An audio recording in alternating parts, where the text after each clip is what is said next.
Kita bersyukur saat ini kita berada dalam persekutuan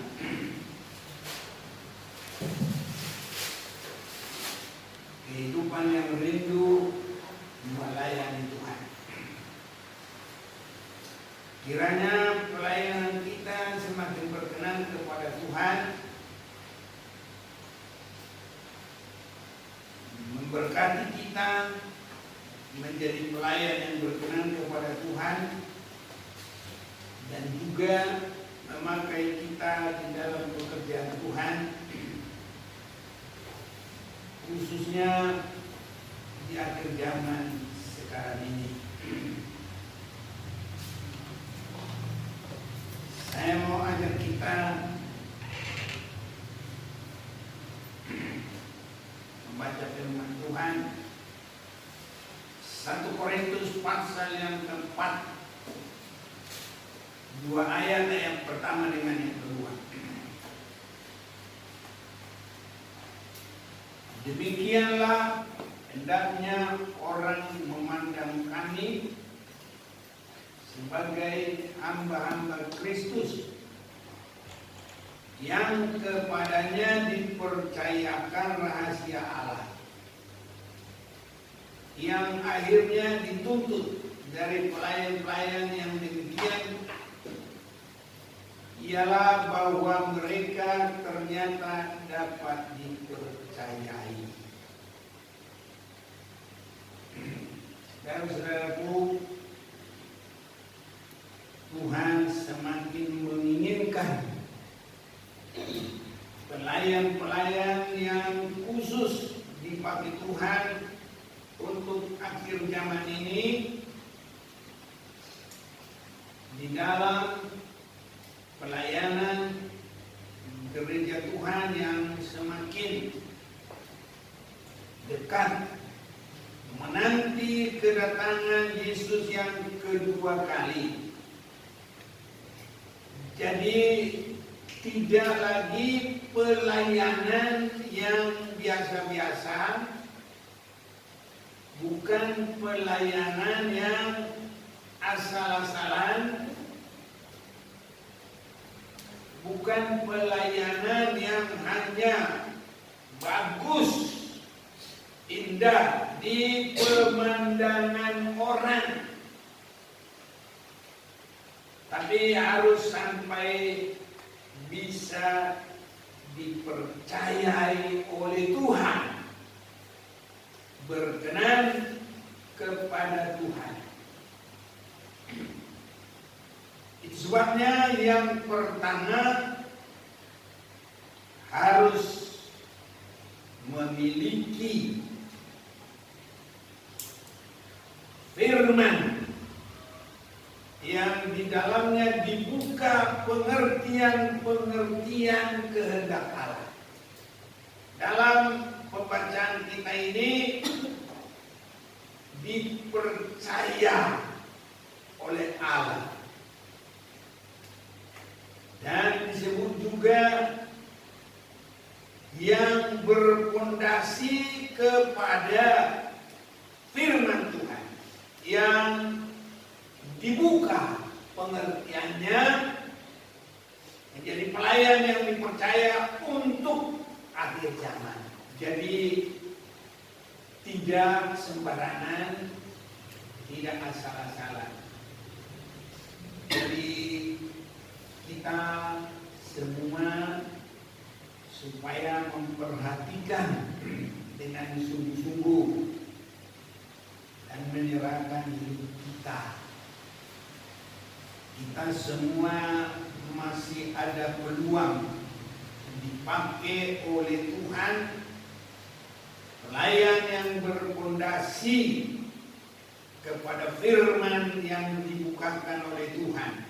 Itu disebut rahasia Allah, rahasia firman-Nya, rahasia kehendaknya, dan menjadikan kita pelayan yang dipercaya. Untuk apa itu? Tuhan mau memberkati kita di dalam memiliki kedudukan lewat pelayanan dan juga menjadikan kita kehidupan yang memiliki kekayaan surga. Manusia di dunia ini tidak usah diajari, kalau ada pembagian uang pasti senang, malah rebutan, pembagian harta, pembagian apa saja. Tapi di sini kita dibuka pengertian untuk memiliki kekayaan surga. 1 Korintus pasal yang keempat, kita akan baca lanjutan dari apa yang kita baca.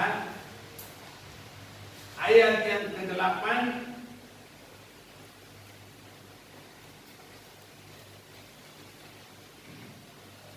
kamu telah kenyang, kamu telah menjadi kaya, tanpa kami kamu telah menjadi raja. Alangkah baiknya kalau benar demikian, bahwa kamu telah menjadi raja, sehingga kami pun turut menjadi raja dengan kamu. Saudara-saudara itu kita harus mengerti. Nanti jangan sampai kita berpikir, masa saya kayak saya ini bisa raja. Ya, kalau raja kayak kalau umpamanya di Inggris, di Jerman, ya ada rajanya, ya. Kalau di Indonesia ada presidennya. Memang kalau untuk itu saya rasa sulit, tapi kalau bagi Tuhan tidak ada yang mustahil. Karena kalau jadi raja, umpamanya kayak di negara kerajaan, taruhlah kita lah Indonesia, penduduknya sekitar hampir kurang lebih 270 juta. Tapi untuk jadi presiden nggak boleh 10. Kalau 10 pun nanti mungkin sudah 30 tahun atau 50 tahun baru 10 presidennya. Kalau satu untuk 5 tahun ya cuma 1 presidennya, kecuali ada di demo diganti bisa gantian. Ya kalau benar-benar satu tahun ya 5 tahun cuma 5 dari 270 orang. Tapi kalau secara rohani semuanya tidak bisa. Bagaimana caranya? Ini saudara-saudara, bagaimana kita boleh kaya? Kita menjadi raja bukan berkuasa secara memerintah di bumi, tapi kita menjadi pemenang. Kalau seperti Yesus, pertama dia adalah raja, dicobai oleh iblis dalam hal keinginan dagingnya, makanan, kesombongannya, penguasaan dunia. Yesus tidak terjerat oleh itu semuanya. Dia tidak terpengaruh karena makanan. Jadi kalau kita tidak terpengaruh karena makanan, contohnya mau beribadah, nasinya belum matang, ya mungkin matangnya setengah jam lagi. Nah, mungkin yang mau ikut bawa kita atau jemput kita sudah mau pergi, tapi karena kita di dalam kerohanian itu memiliki kerinduan yang baik, udah nggak makan pun Itu yang kita abaikan. Kita pergi. Nah, itu kita menang. Dan kemenangan-kemenangan seperti ini terus menjadikan kita raja secara rohani. Menang atas segala godaan iblis. Jadi beda dengan raja dunia. Kita menang dengan godaan dosa. Kita menang atas tarikan-tarikan dunia. Dalam pencobaan iblis kepada Yesus, kalau engkau mau menyembah kepadaku, aku hadiahin seluruh perkara dunia ini. Yesus tidak membantah kalau iblis memang sudah memiliki dunia. Sejak manusia jatuh dalam dosa, manusia dalam penguasaan setan, dan dunia juga dalam penguasaan iblis. Yesus tidak bantah. Yesus datang mau menyelamatkan dunia, tapi bukan karena menyembah, takluk kepada iblis. Itu sebabnya kalau kita menjadi raja, kita harus semakin menang di dalam bentuk-bentuk rohani. Tidak ada yang menghalangi kita. Baik waktu, baik apa saja pun kita bisa. Ya, kesibukan apa saja pun, biar kita semakin bergumul untuk kita tidak dihalangi.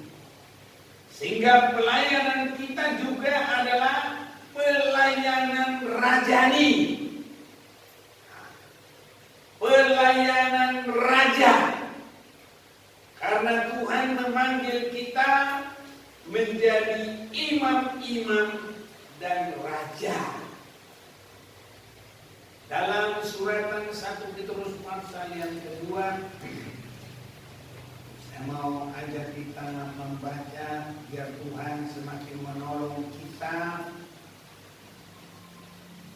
Ayat 9, 1 Petrus 2:9. Tetapi kamulah bangsa yang terpilih, imamat yang rajani.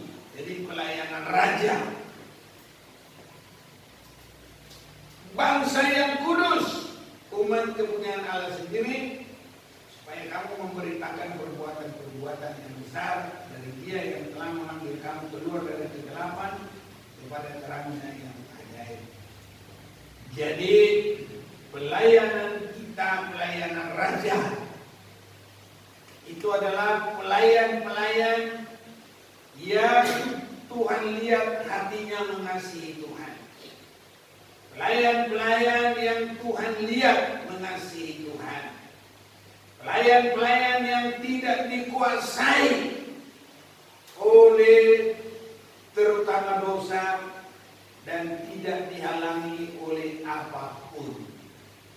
Ini pelayanan raja, sehingga kita disebut yang akhirnya dituntut dari pelayan-pelayan yang demikian ialah bahwa mereka ternyata dapat dipercaya sesuai kebenaran firman Tuhan. Jadi berkenan kepada Tuhan. Pelayan yang berkenan kepada Tuhan. Inilah yang disebut imamat, pelayanan yang rajani. Kita yang mengalami berkemenangan untuk hormat kemuliaan bagi nama Tuhan, selalu memfokuskan apa yang kita buat untuk menyenangkan Tuhan. Sekecil apapun atau sebesar apapun pelayanan kita, tapi harus berkenan kepada Tuhan, menyenangkan Tuhan, memuliakan Tuhan. Lewat main musik, lewat lewat singers, lewat kolektan, apa saja. Dan kalau semakin banyak yang kita bisa lakukan, ya semua semakin memuliakan Tuhan. Tapi pelayanan kita bukan pelayanan asal bisa, tapi adalah pelayanan yang merajani. Inilah bedanya kita dengan cara-cara dunia. Contohnya kalau main musik, ya di dunia ini lebih bagus mainnya. Ya, hanya dia mainnya main bagus, tapi bukan pelayanan yang rajani. Itu mainnya diri sendiri. Dan nanti hasilnya satu, dapat duit, kecongkakan, kesombongan, dan lain-lain, meninggikan diri. Tapi kalau kita untuk kaya di hadapan Tuhan, kalau Yesus datang, kita akan dapat kedudukan dan kita akan mendapat satu posisi di dalam pemerintahannya Tuhan. Inilah pelayanan kita, saudara-saudara. Jadi memang sekarang kita nggak dibayar kontan begitu melayani. Ini PK 100.000, ini PK 300, ini PK 500.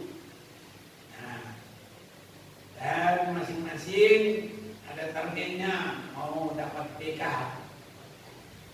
Tapi kalau kita nanti untuk mendapat kedudukan dan posisi di dalam kerajaan Tuhan. Amin. Matius pasal 19. Saya mau harus kita baca dulu.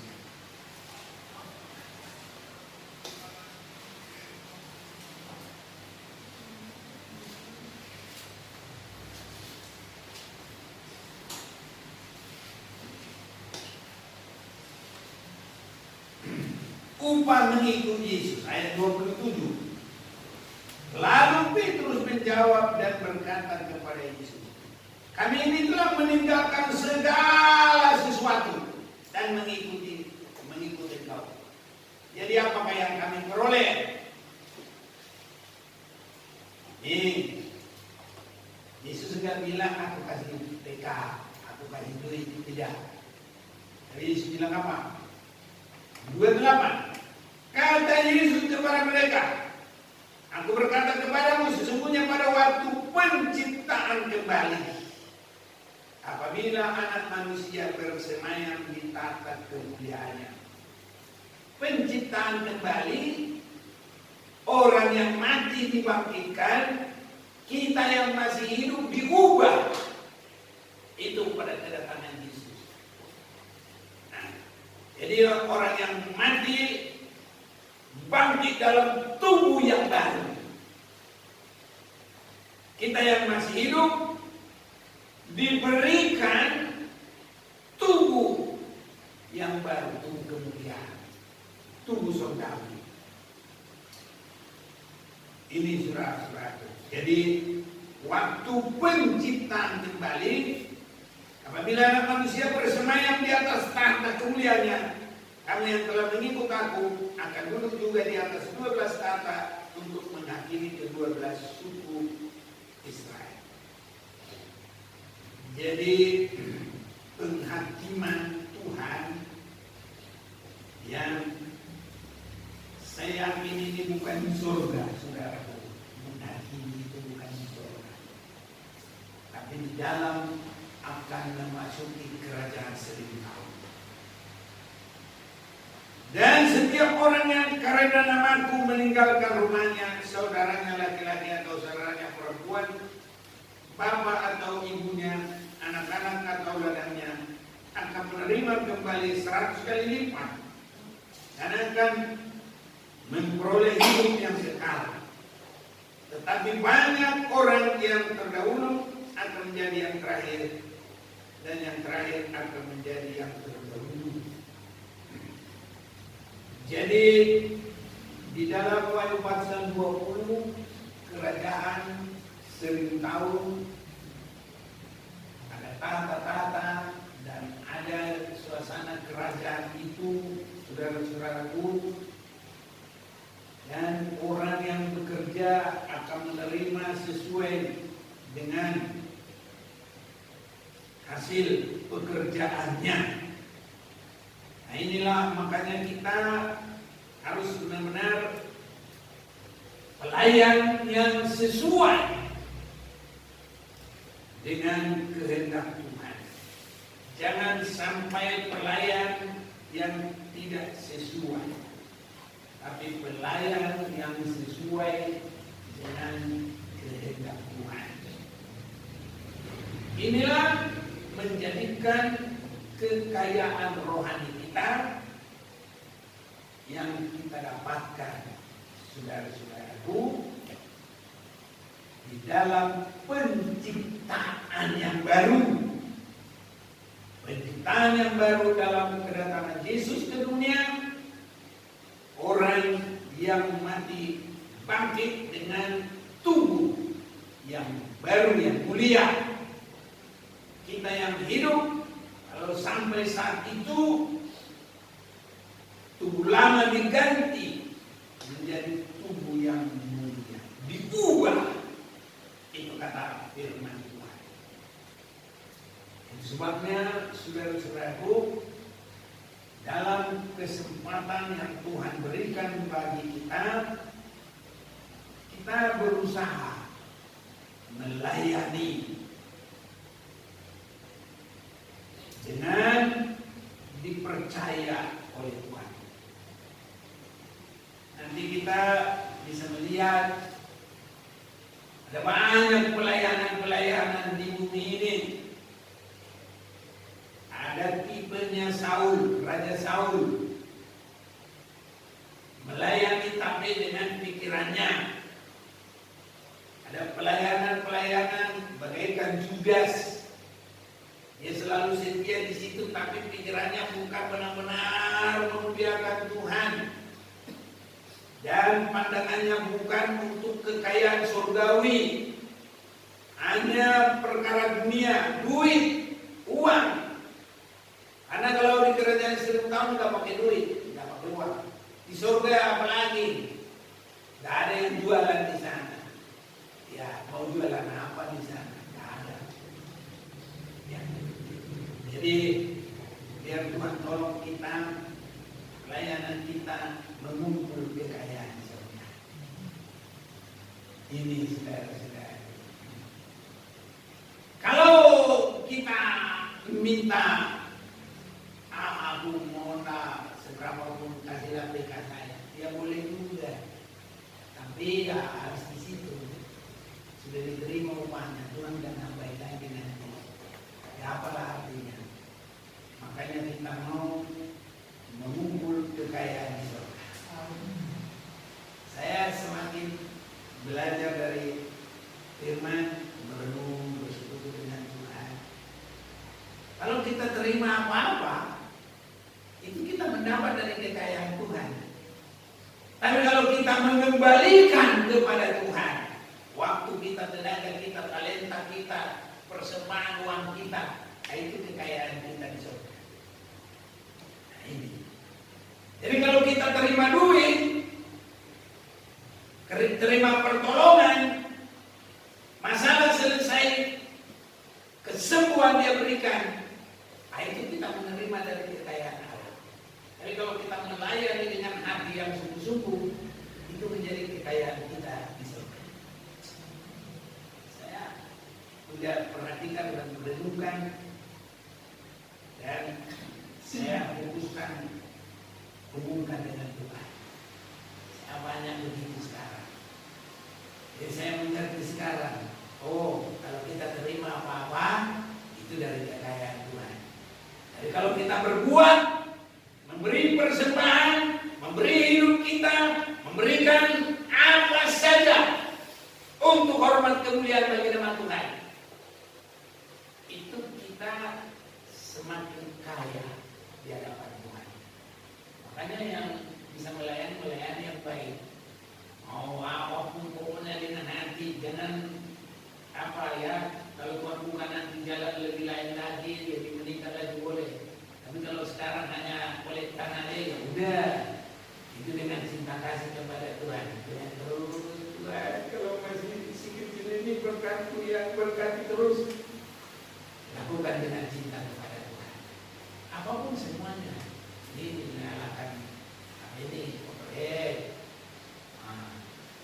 main musik, singers, bersuara, apa saja pun, biar itu untuk hormat kemuliaan bagi nama Tuhan. Semua itu tidak hilang upahnya. Apa saja yang kita perbuat, dan itu kekayaan kita di surga. Haleluya. Yang tidak berbuat tidak dapat apa-apa. Makanya kita selagi masih hidup berbuat dengan sebaik-baik mungkin. Ini saudara-saudara. Sebabnya setiap yang ingin melayani, saya nggak berani menolak, jangan. Nah, kalau kita belum begitu banyak pelayanan, ya sudah, sabar-sabar, gantian, dengan senang hati, jangan sendiri juga, harus rela juga, supaya semua merasakan ikut melayani Tuhan. Yang penting harus berdasar firman Tuhan. Sebabnya kita baca tadi di 1 Korintus pasal yang keempat, demikianlah hendaknya orang memandang kami sebagai hamba-hamba Kristus yang kepadanya dipercayakan rahasia Allah. Jadi harus ada firman Tuhan yang dibuka menjadi fondasi hidup kita dan pelayanan kita, supaya itu menjadi pelayanan yang berkenan kepada Tuhan. Bagiku sedikit sekali artinya entah aku dihakimi oleh kamu atau oleh suatu peradilan manusia, malahan diriku sendiri pun tidak kuhakimi. Ayat yang kedua, yang akhirnya dituntut dari pelayan-pelayan yang demikian ialah bahwa mereka ternyata dapat dipercayai. Jadi harus benar-benar berdasar firman Tuhan. Jangan berdasar maunya kita. Sering sekali tidak cocok dengan kemauan kita, karena kita ingin harus ini segini, harus ini segini. Mereka menginginkan kepada seseorang. Ya sudah, kita semua tetap berusaha untuk sehat itu, tapi kita tidak itu yang menjadi dasar kita. Jadi dasar kita adalah melakukan firman Tuhan. Harus itu pelayanan kita. Jangan karena gini, nanti kalau kita lihat si Anu tersandung, si Anu begitu, ini. Nanti kita nggak melayani lagi. Kalau sudah tersandung, biasanya diawali dari tersinggung. Habis tersinggung, tersandung. Habis tersandung, lemah, diunggah. Tapi kita mau setia terus. Kita mau setia terus. Saudara-saudaraku, kita harus berpondasi firman. Kembali kita mau lihat suratan 1 Samuel. Kita lihat contoh pelayanan yang tidak sesuai dengan firman Tuhan.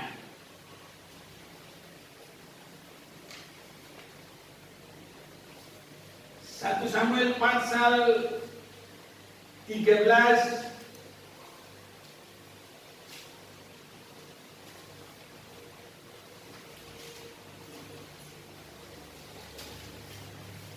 mulai ayat 1. Saul berumur sekian tahun. Ketika ia menjadi raja, 2 tahun ia memerintah atas Israel. Kita lanjut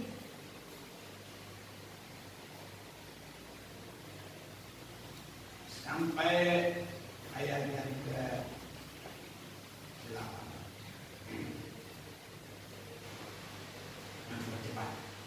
Ia menunggu 7 hari lamanya sampai waktu yang ditentukan Samuel. Tapi ketika Samuel itu tidak datang ke Gilgal, mulailah rakyat itu berserak-serak meninggalkan dia. Sebab itu Saul berkata, bawalah kepadaku korban bakaran dan korban keselamatan itu. Lalu ia mempersembahkan korban bakaran. Baru saja ia harus mempersembahkan korban bakaran, maka tampaklah Samuel datang. Saul pergi menyongsongnya untuk memberi salam kepadanya. Tapi kata Samuel, apa yang telah kau perbuat? Jawab Saul, karena aku melihat rakyat itu berserak-serak meninggalkan aku, dan engkau tidak datang pada waktu yang telah ditentukan. Padahal orang Filistin telah berkumpul di Mikmas. Maka pikirku, sebentar lagi orang Filistin akan menyerang aku di Gilgal. Padahal aku belum memohonkan belas kasihan Tuhan. Sebab itu aku akan memberanikan diri, lalu mempersembahkan korban bakaran. Kata Samuel kepada Saul, perbuatanmu ini bodoh. Engkau tidak mengikuti perintah Tuhan Allahmu yang diperintahkannya kepadamu. Sebab sedianya Tuhan mengokohkan kerajaanmu atas orang Israel untuk selama-lamanya. Tapi sekarang kerajaanmu tidak akan tetap. Tuhan telah memilih orang yang berkenan di hatinya, dan Tuhan telah menunjuk dia menjadi raja atas umatnya, karena engkau tidak mengikuti apa yang diperintahkan Tuhan kepadamu. Inilah saudara-saudaraku pelayanan dari pikiran sendiri, dari diri sendiri, dari maunya sendiri, dari pengangkatan sendiri, tanpa dengar-dengaran, tanpa sabar menunggu kebenaran firman. Sebenarnya kalau kita tetap menunggu untuk sesuai dengan firman, pasti Tuhan tolong. Apapun yang terjadi, pasti Tuhan tolong. Tuhan bisa menahan musuh itu jangan menyerang. Bisa. Karena segala sesuatu ini kan diatur oleh Tuhan. Nah, hanya manusia tidak mau diatur oleh Tuhan, sehingga nggak bisa menyanyi dengan benar. Dan kalau bisa menyanyi pun, tapi nggak di dalam kebenaran. Nyanyiannya apa? Ya langkahku diatur oleh Tuhan, dan tangan kanannya memimpin. Sebenarnya begitu. Jadi tiap langkah harus diatur oleh Tuhan. Itu artinya kita sesuai dengan firman. Apapun yang terjadi harus begitu. Sekali manusia ini pikirku. Kan itu tadi kata Raja Saul. Ayat 12. Maka pikirku. Itu 12. Jadi jangan pakai pikiran. Harus bertanya supaya sesuai dengan firman. Semuanya sesuai dengan firman. Ada orang berkata begini, oh gitu-gitu aja kembali. Ya. Kalau mau sesuai firman, mau tanya Tuhan, langsung ke sana kan. Tidak tahu kita jawabannya di kuping apa di hati atau gimana, atau dengan suara. Tapi kalau Tuhan kan sudah tetapkan. Gembalakanlah domba-dombaku. Jadi dia ngerti. Karena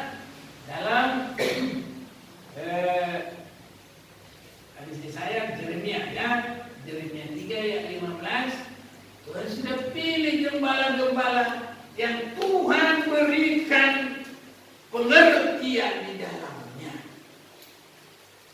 Jadi kalau tanya gembala, jangan itu jangan suka-suka, itu sudah benar. Karena nanti kalau orang bilang, oh apa aja tanya gembala, apa aja tanya gembala. Ya iya dong, kalau mau hidup sesuai firman. Kalau kita ragu-ragu, harus tanya. Haleluya. Nah ini. Nanti di rumah baca ya, Yeremia 3 ayat 15. Nah itu. Jadi gembala Tuhan sudah kasih tahu lewat dia. Ya kalau kita tanya Tuhan langsung, kita bingung nanti. Lewat suara di kuping, di hati. Oh, lewat suara di langit. Bisa begitu. Bingung kita. Ya nunggu-nunggu setahun 2 tahun tidak bisa. Sampai kita tua. Sampai putih rambut. Sampai gigi opong. Ya susah lah. Itu sebabnya jemaat disebut adalah jemaat yang tergembala.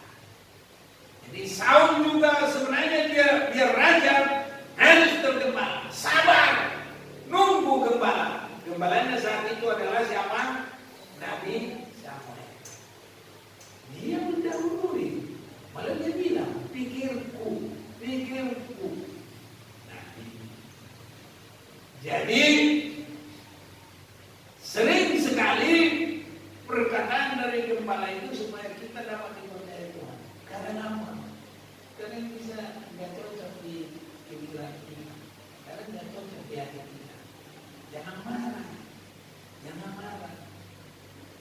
Saya berapa tahun belajar hanya untuk jangan melawan. Belajar hanya untuk jangan melawan. Dalam pandangan, dalam pikiran, tidak benar. Tapi saya harus diajar jangan melawan. Nah, mulai dari kesenangan hati kita, mulai dari kebutuhan kita. Saya masak begini, Tuhan berkati makanan ini. Mari, jom, pergi, ambil ini. Ya, nggak ada tidak. Lagi nggak ada, saya boleh ngomong. Bagaimana dong? Nggak laku buat dia, nggak peduli dia. Udah tutup. Nanti kalau dimakan semut, duluan semut makan ya udah berbagi dengan semut ya. Nanti sisanya semut saya makan. Dia kan nggak bakal mau ganti. Ya, ini dulu, belajar dulu. Diam, ayo, jom. Sebelum jam 5 orang lewat sini, semua ini harus bersih. Jom. Nggak ada tidak. Iya. Nah, kita kalau mau minta, tidak tidur, tidak boleh.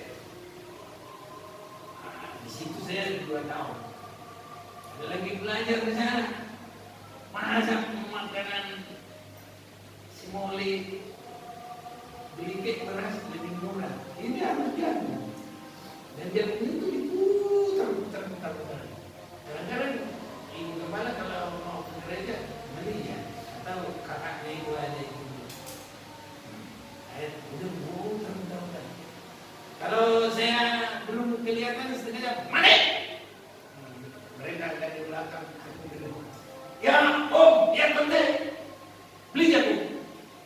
Ya, beli beras kek lebih murah. Murah kan? Beras lebih murah. Lalu mana? Nanti udah beli. Masa harus jagung? Tapi sebenarnya aku ada kerja. Ini banyak. Enggak senang hati kita, tapi harus. Jadi harus dididik. Itu belum apa-apa. Yesus melakukan firman Tuhan sampai semua tidak ada penolakan dalam hal apapun. Sampai dia mati pun dia harus berkata, bukan kehendakku, tapi kalau boleh jauhkan cawan ini, kamu bukan kehendakku, kehendakku yang jadi. Kan sampai situ penolakan kita. Gak cocok di hati, apalagi di pikiran kita. Kalau kita berpikir, yang macam macam-macam aja ini orang. Nah, kalau kita di situ mulai kelihatan berontaknya, ya nggak menang kita. Dalam 1 Korintus pasal yang ke-4. Jadi tidak lagi hanya dengan pikirku, tetapi dipercaya dengan rahasia dari Allah. Saudara-saudaraku, mengapa disebutkan rahasia Allah? Rahasia senantiasa diberikan kepada orang yang dekat dan kepada orang yang dipercaya. Tidak menolak rahasia, tidak mengabaikan, dan juga tidak menyia-nyiakan. Tapi harus benar-benar bisa dipercaya. Itulah rahasia. Demikianlah hendaknya orang memandang kami sebagai hamba-hamba Kristus yang kepadanya dipercayakan rahasia Allah. Satu kedekatan, dan orang yang bisa diberi rahasia adalah orang yang sudah mau mengikut dengan sungguh. Sebabnya suatu waktu orang datang, waktu selesai Yesus mengajar, "Guru, kenapa engkau selalu beri perumpamaan? Kepada orang lain diberikan dengan perumpamaan, tetapi kepadamu diberikan pengertian yang sedalam-dalamnya." Kepada siapa? Murid yang mau dekat mengikuti Yesus, yang mau menyerahkan hidupnya. Seperti tadi kita sudah baca dalam Matius pasal 19, dia sampai mengikut Tuhan sepenuh hati, sepenuh jiwa, dan berani sampai meninggalkan semuanya, supaya nanti dia memiliki kekayaan surga, ada kedudukan bersama dengan Tuhan, dan juga ada posisinya memerintah bersama dengan Tuhan dan menghakimi bersama dengan Tuhan. Itu sebabnya kita harus berusaha untuk menjadi pelayan yang dapat dipercaya Tuhan. Tidak memakai pikiran seperti Saul, sudah memiliki hidup murid. Murid itu disuruh kerjakan. Hanya yang pintar di sekolah, dia harus tahu apa perintah tanggal segini, dia kerjakan. Tanggal segini kerjakan. Jangan dia abaikan. Nanti kalau biasa mengabaikan, nggak tahu lagi. Pas ujian, jeblok, nilai nggak bisa naik. Ini saudara-saudara. Jadi pelayan yang mengerti rahasia Allah dan yang ternyata dipercaya, tidak memakai akal sendiri, cara sendiri, jalan sendiri seperti Saul, tapi seperti murid, berani mendekatkan diri, mengikut dengan sungguh, setia. Inilah pelayan akhir zaman. Biar pelayanan kita semakin mendekati Tuhan. Saya yakin Tuhan mau semakin memakai kita, saudaraku, di akhir zaman ini. Hanya lewat ibadah-ibadah kita itu juga Tuhan sekarang bisa masuk secara langsung, bisa masuk Instagram, bisa masuk YouTube. Itu Tuhan bisa lebih memakai kita. Yang main musiknya bisa terdengar sampai ke Amerika,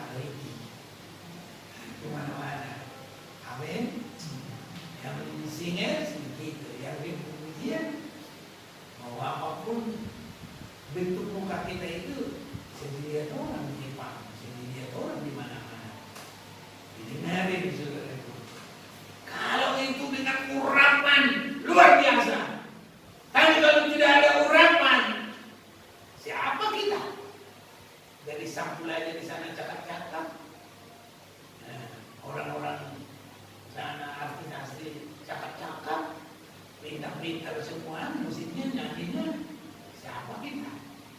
Tapi karena kita yang dipercaya oleh Tuhan, ada ulama, ada pemakaian Tuhan. Begitu kita nyanyi, hati orang tersentuh. Dia tadinya mau berdoa, di zaman Roh Kudus, saya mau hidup baik, saya mau hidup benar. Kita semua dipakai oleh Tuhan.